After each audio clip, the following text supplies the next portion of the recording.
Welcome on in, WIP Daily, Joe Giglio with you. Thank you for listening and subscribing everywhere you get your podcast. And of course, our 94 WIP YouTube page where Tucker Bagley and myself do a lot of these videos and do our podcast here. So it's that time of year. I actually really like this time of year in the sports world. It's like, obviously NBA Finals going on. It's mostly baseball now, Stanley Cup final. But it's almost like we could kind of start thinking about the NFL season. It's not here yet. Training camp isn't here yet, but you start looking ahead and thinking about it. And it's list time. And when it comes to NFL quarterbacks, I thought it's a good time to re-rank the quarterbacks across the entire NFL. So I'm going to dive into right now all 32 quarterbacks. We'll kind of go through the bottom third, and then we'll go to the middle tier, and then we'll go to the top and where Jalen Hurts ranks among all this. And I'm projecting some starters, obviously some young guys. I'm not really interested in ranking Jacoby Brissett or Gardner Minshew, so I'm going to kind of put the placeholder as the young guy in there. Some guys I have taken jumps. And just a disclaimer before we start, I really thought once you got past like 6, maybe 5, but like around that 6 area, all the way to 14, 15, 16, you could have ranked them any way you want. I mean, that group is really interchangeable compared to like the first 4 or 5. You change the order, but like those are the first 4 or 5.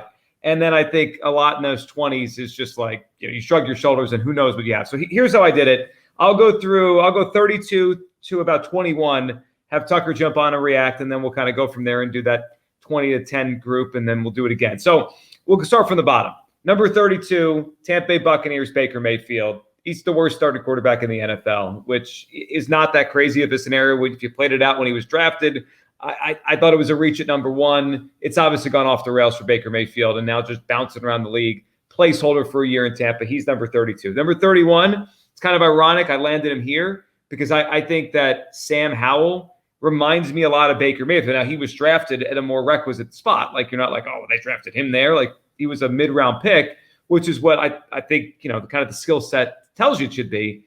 Sam Howell, 31, actually thought he threw the ball well down the field in his one start last year. We'll see if he could play. He had a nice career at North Carolina, but it's a pretty, the ceiling seems pretty low to me. 31, Sam Howell. Now I'm going to group the young guys. And the only preference I have, I'm ranking them in order of how I like them and how I think they're going to kind of play their careers out. Number 30, Bryce Young. 28, 29, CJ Stroud. 28, Anthony Richardson. Richard's got the highest ceiling to me, and I feel like he's got the chance, especially with Shane Steichen, of popping, and maybe popping early because of his athleticism. Stroud strikes me as someone who's going to be okay, and I have questions about Bryce Young. I mean, he's really, really small. When I was at the draft at the link, and they put up the screen of the comps, like the highlights of the comps of Bryce Young, when I saw Doug Flutie, I was like, what are we doing here? I mean, this is the number 1 pick in the draft, and Doug Flutie's a comp, so I know Bryce Young's got nice accuracy, and he's smart, and Alabama, and all those things. I'm skeptical of his size. Bryce Young, 30, CJ Stroud, 29, Anthony Richards, 28. 27, I have Ryan Tannehill. I mean, we're watching the decline here. I am not going to be surprised if Will Levis takes this job early in the season, but maybe next year we're ranking Will Levis on this list. Will Levis also could stink, and they draft another quarterback next year. But I think Tannehill's best days are way behind him. If he had a really good team around him, could he manage the game? Sure. But that team has declined as the years have gone on. Titans are in for a long year. Tannehill, 27. At 26, and this is partially because of injury, and we don't know how much he's going to play. It's also partially because I don't think he's as good as people thought he was a few years ago, is Kyler Murray. I mean, I don't know how much he's going to play this year. 26 is almost a gift. I thought about not putting him on the list because I don't know when he's going to play. But 26, Kyler Murray. 25 is Russell Wilson.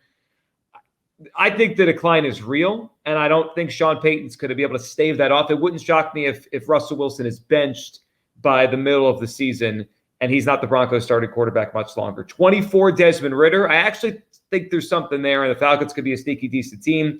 23, I have Justin Fields. He is the most overrated quarterback in the NFL. Like, he's a highlight machine. Everyone loves him. It's like, oh, yeah, Justin Fields. All he does is take sacks and lose games and complete less than 60% of his passes. I need to see him actually be good before I believe he's good. At number 22 is Jordan Love. I think he's going to surprise people. I liked what I saw in the very small sample he played last year, and I think the coach with LaFleur is really good and will kind of bring him along. I think Love's going to end up being a better player this year than a lot of people think, and it wouldn't surprise me if the Packers were decent. 21, Jimmy Garoppolo. I've always loved Jimmy G. we're starting to decline phase from the teens to like, where he is now in the 20s. So Baker, Howell, Young, Stroud, Richardson, Tannehill, Murray, Wilson, Ritter, Fields, Love, Garoppolo. Tucker, those are my 32 through 21. What's hitting you there with that group? I think what's striking is just how eclectic that group is, considering everyone's background. Like you have the young guys in there. You have guys who maybe are unproven, like Desmond Ritter. You have the 3 rookie quarterbacks, Baker Mayfield, who really hasn't done anything since that 1 year in Cleveland about 3 or 4 years ago. But then you also have Russell Wilson, who's one of the highest paid quarterbacks in the NFL. You have Kyler Murray, who's one of the highest paid quarterbacks in the NFL. And I think it's just a stark reminder at how quickly things can go. And those two guys kind of have similar profiles. Wilson obviously has had much more, longevity in his career, but in a world where we kind of rely on athleticism at quarterback, like not every quarterback's Tom Brady, Drew Brees, Peyton Manning, where you can sit back there in the pocket for 20 years and just kind of unload after a 3-step drop. I wonder what the longevity is going to be for this position, because I think in sports, we talk about how, with sports science and load management and everything, people are much better at staying healthy and prolonging their career. But if quarterbacks are going to be relying on this athleticism, I wonder if it's going to be like pitching in baseball, where no one's going to get to 300 wins. No one's going to touch what Tom Brady did, because you're throwing 100 miles per hour every 5th day. You're going to be done in 6 or 7 years. It could happen. I think the pitching and baseball thing it's very similar. And the other thing about pitching and baseball is you don't know, you really don't know which arms are going to survive long term. Like you could look at a Justin Verlander and his kind of size and his wind up, and you say he could last for a while, but you don't know. Like an arm goes, an arm goes. I mean, Jacob deGrom's arm's going. So yeah, I mean, we don't know. I mean, there's going to be, I bet someone on the top 12 of my list will be in the bottom 3rd next year. It's just going to happen because it's the nature of the game. You don't know which guys survive and which guys do not. All right, let's go 20 through 11, and then we'll get to the top 10. Number 20 is Derek Carr. I thought it was real slippage last year, and then I didn't like the way it ended with the Raiders. I see a lot of hype again. It's like no one learns their lesson. Hype about the Saints. I understand their schedule's easier this year. The whole South is, but I don't see it with Derek Carr. I really never have after that 1 year he had in 2016, and then he had the back injury. He's a quarterback. I don't think Derek Carr will ever win anything. He's never won anything yet. I doubt he will now with who's his coach now with the Saints. I mean, like Dennis Allen. But Dennis Allen's the coach, and they're going to win. Number 20, Derek Carr. Number 19 is Mac Jones. I was a Mac Jones fan after his first year. Serious step back last year. How much was him? How much was the coaching staff? The decision by Belichick? I don't know. But I think they've improved that team a little bit. They're going to have a top defense. Bill O'Brien brings some offensive acumen back to that side of the football. I think there'll be a bounce back here for Mac Jones where he's closer to the middle than he is the bottom of the NFL. Number 18 is Brock Purdy. I didn't know what to do with Brock. It's similar to Kyler, but just kind of the opposite vibes of it. Good vibes for Brock, bad for Kyler, but coming off the injury. When will Brock Purdy get on the field? If you told me right now he's starting opening day and he's fine, he'd be higher. I mean, he played really well last year. I mean, really well. And I thought the NFC title game would be competitive before he got knocked out. Brock Purdy at number 18. Number 17 is probably the young quarterback that's not done it yet that I'm the most bullish on for this year. I liked what I saw to Kenny Pickett at the end of last season. I mean, we joked about his small hands coming out of the draft. I didn't want the Eagles to take him. I wanted to keep Hurts, but Pickett showed me something at the end last year. More mobility than I thought. He's kind of a gamer. I think the Steelers are going to be way better than people think this year. I mean, they had almost very little last year on that team, and they still had a winning record, nearly made the playoffs. They've improved a lot this offseason. I like Pickett. He's 17. Matthew Stafford, 16. Purposely put him in the middle because, I don't know what he is. Is he done? Is he going to be back to health? They have no offensive line in front of him. I was very confused what to do with Matthew Stafford, who on talent, on the last time we saw him fully healthy, he's certainly a top 10 quarterback, but I don't know if we're going to see it again. At number 15, I put Kirk Cousins, living in the middle, but I actually think Kirk, after all the years I've defended him, is coming back a little bit. I think we're moving towards the decline phase. 14, Geno Smith. Let's see him do it again. 13, Daniel Jones. Let's see him do it again, although he was very good last year. 12, Deshaun Watson. Let's see him do it again. That was like that let's see him do it again group. And Watson, can he ever do it again after it was a couple years ago? And number 11, Tucker, I put Trevor Lawrence. I know every list wants to put Trevor Lawrence at number 3 or 4 or 5 right now. You and I have seen Trevor Lawrence similar. You were more critical of him coming out of the draft than I was, but I just see him lose so many plays on the field. Like, he's got the talent to be top 10, and he was pretty good last half of last year, but I didn't have him top 10 yet.